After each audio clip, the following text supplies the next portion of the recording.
Hero FinCorp presents Young Turks, 14 years. What do you make of the foreign threat? And again, this sort of captures a lot of imagination.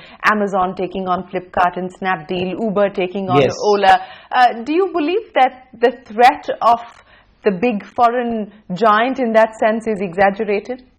I think the threat is real for those foreign companies who have been able to empower their country managers.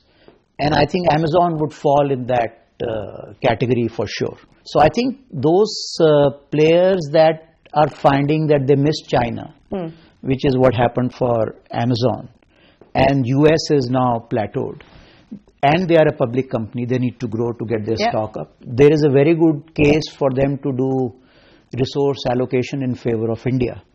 Then the next question is, can they use those resources wisely? And can they compete with these very agile entrepreneurs? My answer is that if they are empowered and they get the right executive at the top, then it's even Stevens. Either person could win.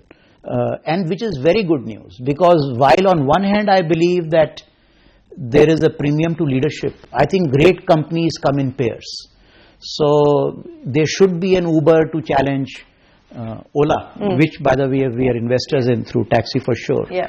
Any regrets on the investments you ought to have made that you didn't make? Flipkart, I think you got a backdoor entry into that as well. We got a backdoor entry which can never be as lucrative as the front door entry.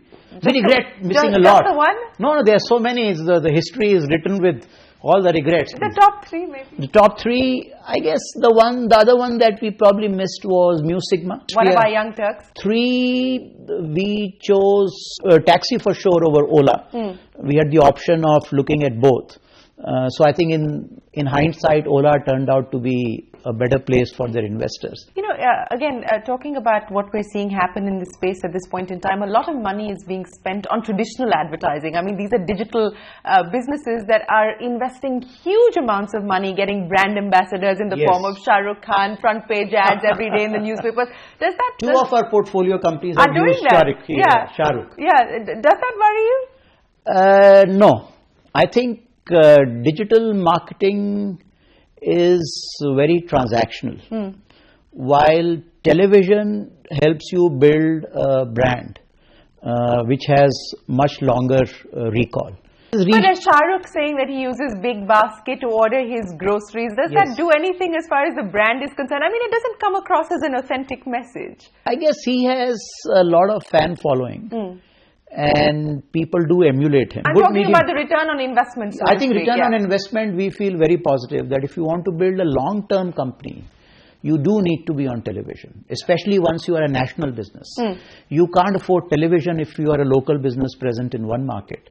But I think once you are a pan-India company, once you have 6-7 markets, then it does make sense. In terms of the regulatory environment, you know, is it really that different? Is it much easier?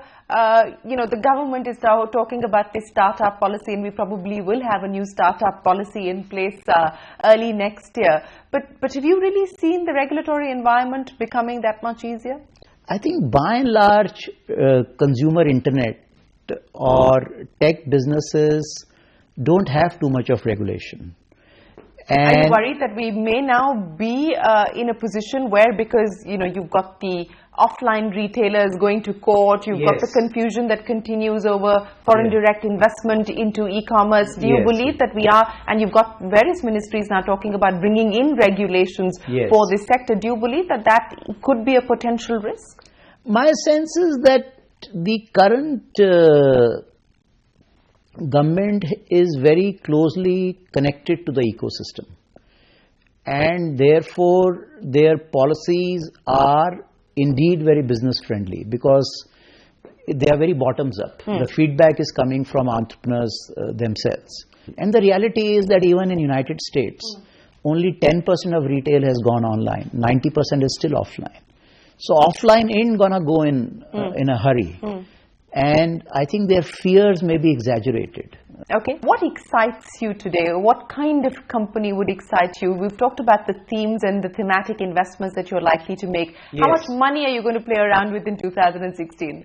As I said, Shereen, we believe that scale is the enemy of return. So we want to be early stage investors, putting about $50 million a year into young companies.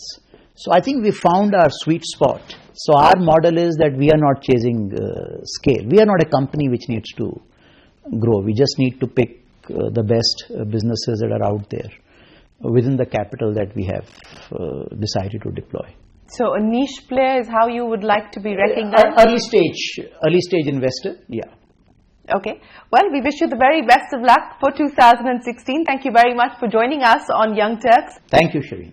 With that, it is time for us to wrap up this Young Turks special from all of us. Goodbye. Many thanks for watching. Hero FinCorp presents Young Turks 40 Years.